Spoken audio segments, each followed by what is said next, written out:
ભાઈબંધ બધાને એકાદો તો એવો હોય જ જે હાજર હોય ત્યારે એની બહુ મજાક બને, પણ એ ના હોય તો એના વગર કોઈને ના ગમે.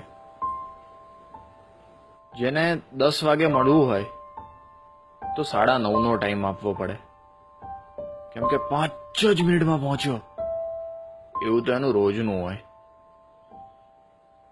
ભાઈબંધ બીજો એક ભિખારી ભાઈબંધ બી હોય, જેની જોડે રૂપિયા તો બહુ હોય પણ કદી કાઢે નહીં. પાકીટ ભૂલી ગયો યારું, હમણાં તું કાઢ ને, હું તને પછી આપું. અને એ પૈસા તમારે ભૂલી જવાના. બેનપણી દરેક જગ્યા પર એક રોતડી તો હોય જ, જેને હાલ જ બ્રેકઅપ થયું હોય અને રોઈ રોઈને બધાની મેથી માર્યા કરે. એક વિચિત્ર બેનપણી બી હોય, જે દર વખતે બધાથી આડી જ ફાટે. જ્યારે બધા તૈયાર હોય ત્યારે એના જ નખરા હોય. એ બેની જોડે ત્રીજી સેલ્ફી ક્વીન બી હોય, જે કેમેરો ચાલુ થતા જ બતક જેવું મોઢું કરીને ઊભી રહી જાય. બબાલ્યો દરેકને એકાદો બબાલ્યો ભાઈબંધ બી હોય, જેને મારા મારી કર્યા વગર ખાવાનું જ ના પચે. ભાઈ એક મેટર થઈ યાર, અરે તું ચિંતા ના કર, બસ પહોંચ્યો હું.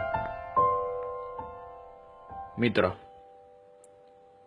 બધાનો એક ફેંકુ મિત્ર હોય, જેની બધે પહોંચ હોય, પણ જરૂર પડે ત્યારે એ નંબરની બધી લાઈન કવરેજ ક્ષેત્રની બહાર જ હોય.